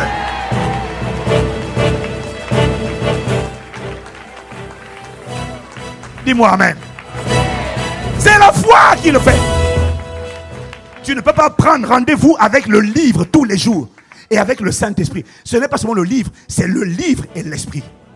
Parce que c'est l'esprit qui rend témoignage à ton esprit. C'est l'esprit qui t'ouvre l'intelligence pour que le livre, quitte le livre, ne soit plus écrit, mais soit esprit et gravé sur les tables de ton cœur. Dis Amen. Tu ne peux pas m'arrêter. Tu peux pas. J'ai appris à parler anglais en 3 mois. On m'a dit, regarde-moi, c'est mon prof de piano. Quand il a commencé à me donner des cours, je lui ai dit, tu joues depuis quel âge? Il m'a dit depuis 6 ans. Bon, je ne donne pas son âge aujourd'hui. Mais à l'époque où il m'a appris, je lui ai dit, je vais faire en 3 mois ce que tu fais depuis l'âge de 6 ans. Il m'a dit, comment tu vas faire? J'ai dit, c'est une question de foi. Et ensuite, je vais payer le prix. Au bout de 3 mois, il m'a dit, je ne sais plus quoi t'apprendre. Tu joues n'importe quelle chanson, je vais t'accompagner. Il m'a donné Dieu m'a donné. C'est une question de foi. J'ai appris italien en 3 mois. On m'a dit, j'étais le dernier de la classe en italien. Jusqu'à ce qu'on m'envoie, j'étais nul, 0, toto. Jusqu'à ce qu'on m'envoie en Italie faire le service militaire, travailler dans une entreprise française. Et là, les gars découvrent que je ne sais pas parler italien. Je sais seulement dire si, no, magari, si, no. On me dit, vous ne parlez pas italien? Je dis non. On me dit, tu as 3 mois. Si en 3 mois, tu ne parles pas italien, on te renvoie en France. Je dis, ne vous inquiétez pas. Dans 3 mois, je domine l'italien. Écoute-moi, au bout de 3 mois, mon italien était d'une pureté. Tout le monde pensait que j'étais un Italien blanc. Personne ne savait que j'étais noir. Personne ne savait que j'étais français. Te lo parlavo con le mani, scusa, dai, oh, que Dieu me dit amen. Comment?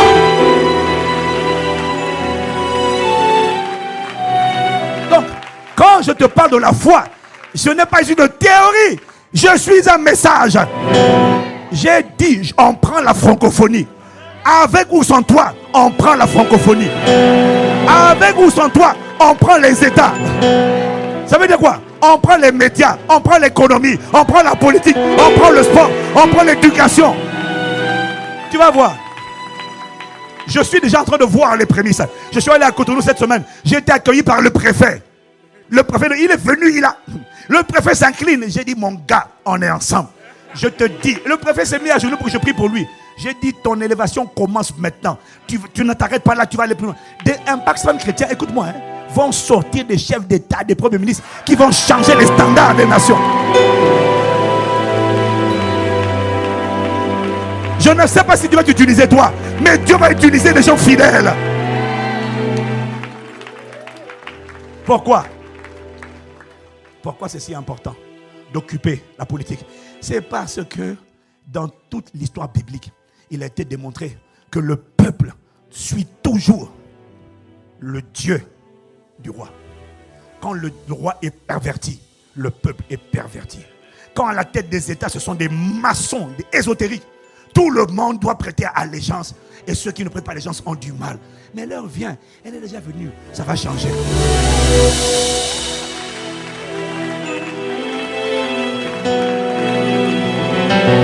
Ça s'arrête, ça va changer. Il y a de l'espoir. Pourquoi? Il y a des hommes et des femmes de foi. Ça va changer, vous allez voir. Et ils n'aiment pas, les gars ne m'aiment pas. D'ailleurs, c'est pour ça qu'ils me critiquent tout le temps. Ouais, tu es un maçon. Ils n'ont pas pu montrer une seule photo, une seule vidéo où je suis avec eux. Il n'y a pas de problème. Vous ne m'aimez pas, vous allez voir. Parce qu'ils sont orgueilleux. Ils sont orgueilleux. Ils pensent que si tu ne prêtes pas, si tu ne te prosternes pas, tu n'es pas élevé. Mais Dieu les a déjà confondus. Mais ce n'est que le début de la confusion. Moi, je n'ai rien contre les hommes. J'ai un problème contre leur système de pensée. Sinon, eux, ce sont des âmes qu'on doit sauver. Mais tant qu'ils n'auront pas vu le Dieu de justice, ils ne seront pas convaincus. Voilà pourquoi on est passé dans la phase où Dieu a annoncé maintenant la rétribution des méchants. Celui qui appelle la folie, il devient fou. Celui qui veut te paralyser sera frappé de paralysie. Ces paroles vont s'accomplir dans la vie de celui qui croit à la parole annoncée. Tu vas pouvoir. Quand j'ai dit ça pendant les 21 jours, j'ai donné le dernier délai. J'ai dit avant dimanche, tout sorcier qui appelle la mort quand une personne qui est sous mon autorité apostolique va mourir. Je ne savais pas ce que ça allait faire. Je ne savais pas. J'ai eu, alors ça c'était avant le dimanche là, j'ai eu au moins 12 à 13 personnes mortes, frappées de mort subite. À chaque fois c'était des occultes, des sorciers qui appelaient la mort, la mort. Je n'ai pas tué des gens, J'ai dit que celui qui appelle la mort, ses mauvais projets retombent sur sa tête. Ouf, il y en a qui m'appellent. Pasteur, un tel vient de mourir. Mon oncle, un sorcier vient de mourir. J'ai dit, c'est pas moi. C'est la parole qui a été prononcée qui planait. Celui qui s'est compte, celui qui a dit, parce que je leur ai dit, rendez les âmes. J'ai laissé un délai. J'ai dit, rendez les âmes. Il n'y a personne qui est sous mon autorité apostolique qui va être frappé de mort subite. Celui qui appelle la mort subite, cette mort va le visiter. Now. Je vous laisse le temps. Je donne toujours un délai. Mais il y en a tant qui n'ont. Il y en a même qui ont fait des imprécations. Castelnou va mourir. Dieu me l'a dit. Castelnou va mourir, il va mourir. J'ai dit, bon, comment ça, je vais mourir? Bon, ils ont arrêté un jour, je vais mourir. Alors j'ai dit, c'est pas moi, le Saint-Esprit m'a dit. De la même manière que Aman avait préparé la colle pour pendre Mardoché, il avait fixé un jour. Oh là là, là on va dans l'esprit prophétique. De la même manière que Aman avait préparé la colle pour Mardoché pour sa fin, le même jour qu'il a arrêté pour la mort de Mardoché, c'est le jour où Aman a été trouvé pendu. Quiconque a proclamé, a juré ta mort, va mourir le jour qu'il avait arrêté pour ta mort. Je n'ai pas entendu ton amen. Ça c'est prophétique. Ça veut dire, tu vois, tu ne peux pas donner une parole sans t'appuyer sur les Écritures. Quand je te dis ça, quand le Saint-Esprit m'a dit ça, il m'a d'abord amené vers Esther. Il m'a dit, tu vois, ce qui t'arrive là, ce n'est pas nouveau. Il n'y a rien de nouveau sous le soleil. Ce que tu penses être nouveau existait déjà avant. Les mêmes pratiques là, ils ont déjà fait ça avant. Ils ont essayé ça avec Mardoché. Ce qu'ils ont essayé avec Mardoché a échoué. De la même manière avec ta vie. Ça va échouer. Acclame, acclame, acclame, acclame, acclame, acclame.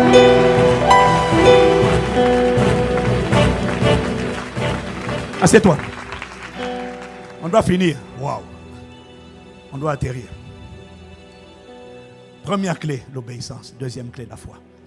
Troisième clé, Église. Je vous en supplie. Troisième clé. C'est la clé la plus puissante. Les deux autres ne sont que la rampe de lancement. L'obéissance et la foi ne sont que la rampe de lancement. La troisième clé, c'est la plus puissante de toutes. Mais c'est pasteur Ivan, c'est laquelle? C'est faite par l'Esprit, ensemble, pas seul dans ton coin. Mais lorsque l'Église se met ensemble, une fois qu'elle est dans l'obéissance, une fois que c'est une Église de foi, quand elle se met à combattre ensemble par l'Esprit toutes sortes de prières et de supplications, lorsqu'elle rentre dans la dimension de la privation, dans la dimension du jeûne, dans la dimension du renoncement, pas sur les campagnes spirituelles. Oh mon Dieu, si tu savais, on a fait les 21 plus 1 le mois dernier, il y a quelques semaines, on a fait les 3 jours à sec. Bien aimé, c'est ce qu'on appelle les campagnes spirituelles. Et là, je viens d'annoncer à l'église aujourd'hui, bien aimé, il y a des choses qui vont se passer. Parce que tu vois, c'est bien d'avoir la foi, c'est bien d'obéir, mais la foi, l'obéissance, c'est important. Mais la prière, c'est ce qui dépêche le ministère des anges. La prière, c'est ce qui dépêche les bataillons angéliques. La prière, c'est ce qui permet de renforcer la puissance du Saint-Esprit. La prière, bien aimé, j'ai découvert que de manière pratique, rien n'est impossible. Et là, je te parle avec l'expérience parce que les cas de délivrance et de libération et de guérison et de percée que j'ai vus depuis 3 mois, c'était des cas qui perduraient depuis des années. Le Seigneur m'a dit, toutes les formes de prison qui avaient emprisonné mon peuple, les prisons de maladie, les prisons où on a enfermé le mariage, on a enfermé la destinée professionnelle, on a enfermé l'éclat, la splendeur, on a enfermé la conversion des enfants. Toutes les prisons depuis votre enfance jusqu'à 2018, ça arrête en 2018. En 2019, vous allez connaître à quoi ressemble la véritable liberté des enfants de Dieu. Et quand il m'a dit ça, il nous a conduits dans un temps de prière prophétique terrible. Et les résultats ont été tellement extraordinaires. C'est là qu'en toute humilité, je ne vous cache pas, j'ai enseigné comment faire fuir le diable. Je n'avais pas fini l'enseignement. Quand on a commencé la campagne des 21 jours plus 1, c'est-à-dire les 22 jours. J'ai été moi-même étonné des résultats. Je n'avais jamais vu ça de toute ma vie. J'ai dit, hein? Donc, je n'avais pas fini la série. D'ailleurs, je ne l'ai toujours pas fini. Et je me suis levé un jour, j'ai dit, non, ce que j'enseigne là, je savais que c'était vrai. Je savais que c'était vrai. Mais ça peut se manifester aussi vite. Il m'a dit, tu n'as pas lu Luc 18, verset 5, 6, 7, verset 6, verset 6. Entendez ce que dit le juge inique. Entendez, verset suivant. Et Dieu ne fera-t-il pas justice? Dieu ne vengera-t-il pas ses élus qui crient à lui nuit et jour? Et tardera-t-il à leur égard? Je vous le dis, il leur fera promptement, rapidement. Je pensais que ça devait prendre du temps. J'ai découvert que ça peut être rapide. Si l'église se met ensemble, nuit et jour, elle décide de crier à Dieu pour dire non Seigneur, étends ta main. Elle décide de pleurer devant le trône. Aïe, aïe, aïe, aïe, aïe. Oh, les résultats que j'ai vus. Oh, bien aimé, tu ne peux plus me convaincre sur l'importance de la prière. J'ai découvert que tout est possible. N'importe quelle muraille peut s'ébranler. Je te promets, j'ai tout vu. J'ai vu des maladies, j'ai vu des situations. Tout le monde disait c'est un... J'ai compris que c'est juste une question de prix à payer. Dieu ne fera-t-il pas justice à ses élus qui crient à lui nuit et jour? Je vous le dis, il leur fera promptement justice. Mais la question est, quand le Fils de l'homme viendra, trouvera-t-il la foi sur la terre? C'est ça la question. Il fera promptement justice s'il trouve un peuple qui est indigné. Qui dit, Seigneur, à partir d'aujourd'hui, ma femme et moi, pendant la durée de 21, de 12 jours, de 3 jours, ma femme et moi, on ne se connaît pas. On va te chercher. On renonce à Internet. Je renonce à Facebook. C'est ce qu'on appelle les privations. Je renonce à manger. Je renonce. Seigneur, nous allons te chercher. Aie compassion de nous. Ce n'est pas possible que tu aies entendu et répondu aux cris de multitudes qui dans l'Ancien Testament ont crié à toi comme Josaphat, ont crié à toi comme Mardochée, Esther, ont crié à toi, tu as répondu. Tu ne peux pas accorder un meilleur traitement à ceux qui n'étaient pas des fils de Dieu, qui étaient des domestiques, et ne pas entendre les cris de ceux qui sont tes enfants. Non, parce que cette alliance est meilleure, elle est basée sur de plus excellentes promesses. Donc, ce n'est pas toi qui as changé. Qui a changé? C'est la disposition du peuple à payer le prix. On veut voir Dieu faire un tsunami. C'était mon rêve. Toutes les maladies, toute infirmité, là où Satan a mis sa main dégage.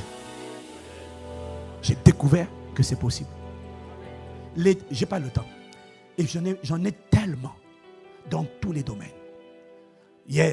Avant-hier, pendant la veillée qu'on a fait avec les stars, je reçois encore un nouveau témoignage. J'ai dit, waouh.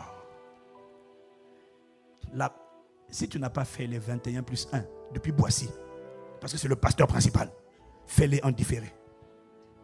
Prends un jour, chaque jour. Prends les 2 dernières semaines, dis Amen. Prends les 2 dernières semaines, prends les 2 dernières. Prends un jour, enferme-toi dans ta chambre, prie avec ça. Connecte-toi, bien-aimé. tu vas rendre témoignage. Non. Je te dis, tu vas rendre témoignage. Il y a une dame qui m'a envoyé un message des États-Unis, depuis Washington. Elle me dit, je suis en train de faire le programme de 21 jours. Je suis au 15e jour. Mais pendant que vous parlez, les choses sont en train de sortir. Elle dit les choses, je fais des rêves, mes yeux s'ouvrent. Bien aimé, la parole n'est jamais obsolète. La parole, quand tu la reçois, la parole est vivante. Il y a eu toutes sortes de manifestations surnaturelles du Saint-Esprit. Ce n'était pas souvent d'ailleurs spectaculaire, mais c'était surnaturel. C'est pour ça qu'il ne faut pas chercher le spectaculaire. Tu vas être séduite. Il faut chercher le résultat. Dieu ne fait pas toujours de bruit. Un démon qui sort, ça ne fait pas toujours de bruit. Le plus important, c'est qu'il sorte. C'est 3 clés mises ensemble. C'est pour ça que là, cette semaine-là, j'ai dit à l'église, il y a des choses qui vont se manifester avant le 31 mars. J'ai dit, Seigneur, Dieu m'a parlé. Tu vois, quand je coule comme ça dans l'onction prophétique, je n'invente pas, j'entends. Donc je dis ce qu'il dit. Il m'a dit, ça sera comme un rêve.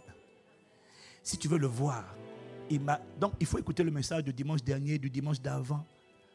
Mais là, j'ai reçu la conviction, toutes les semaines, jusqu'au 31 mars, il m'a dit de maintenir la pression. Donc, on a lancé un programme qui s'appelle Upopiazo. Upopiazo, ce sont les coups de boxe. Quand tu donnes un coup à ton adversaire, mais qu'il est en train de tituber, mais il n'est pas encore tombé. Tant qu'il n'est pas tombé, continue d'asséner des coups, des supercuts. C'est ça, Upopiazo. Donc là, en attendant, il y a trop de cas, il y a beaucoup de témoignages, c'est vrai. Mais il y a beaucoup de gens qui n'ont pas encore témoigné, qui doivent témoigner. Il m'a dit, n'arrête pas, continue de donner un supercut. Donc, j'ai convoqué programme spécial de 24 heures non-stop de prière toutes les semaines jusqu'à la fin du mois de mars, de jeudi 20h à vendredi 20h, 24 heures non-stop. Bien-aimés, écoutez-moi. Vous ne pouvez pas prendre l'Occitanie. Vous n'allez pas voir ce raz de marée de la main du Seigneur arracher dans vos vies tout ce que Dieu n'a pas planté. Vous n'allez pas la voir en priant 2 heures par semaine. Ça n'arrivera pas. C'est une illusion. Il va falloir que les gens soient suffisamment indignés pour dire. Et tu ne peux pas combattre de ton côté, tu ne verras pas de résultat aussi. Il faut que ce soit maintenant fait par l'Esprit. Toutes sortes de prières et de supplications, mais faites-le ensemble.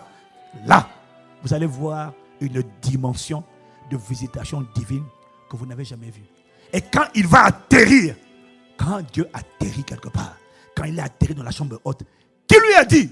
Qui a dit aux habitants de Jérusalem que le Saint-Esprit avait atterri? Et ils ne sont pas sortis. Allez dire là, Jésus est arrivé. Non, non, non. Quand il atterrit, il fait du bruit. Il va faire du bruit ici.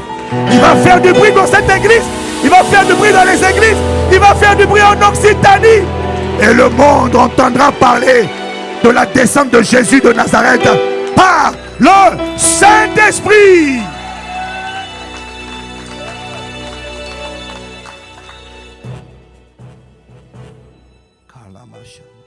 Incline la tête maintenant.